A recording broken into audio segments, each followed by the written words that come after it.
একসময় electric bill দেওয়ার মতো টাকা ছিল না। বেনি বৌদি।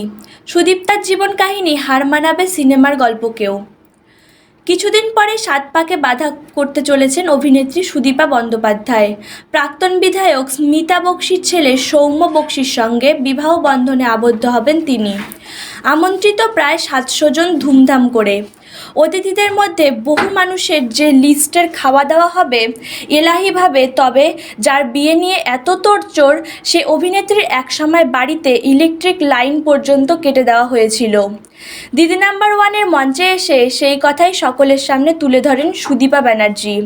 অভিনেত্রী বলেন, একসময় তার বাবার চাকরি চলে যায়, তখন তার দাদা চাকরি খুঁজেছিলেন।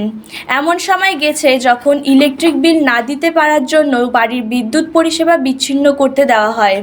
মাত্র 2220 টাকার জন্য কেবিল লাইনও কেটে দিতে বাধ্য হয়।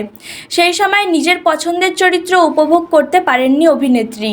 তবে আজ তিনি যে জায়গায় দাঁড়িয়ে, তার জন্য তিনি সমস্ত কৃতজ্ঞতা জানিয়েছেন নিজের বাবা মাকে।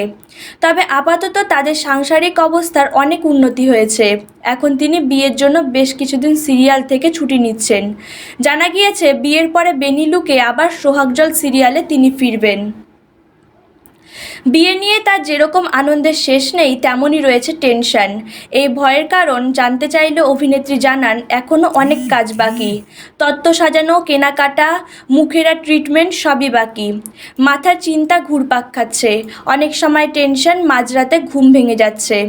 ভিডিওটি ভালো লাগলে লাইক, কমেন্ট, শেয়ার এবং সাবস্ক্রাইব করে দেবেন। ধন্যবাদ।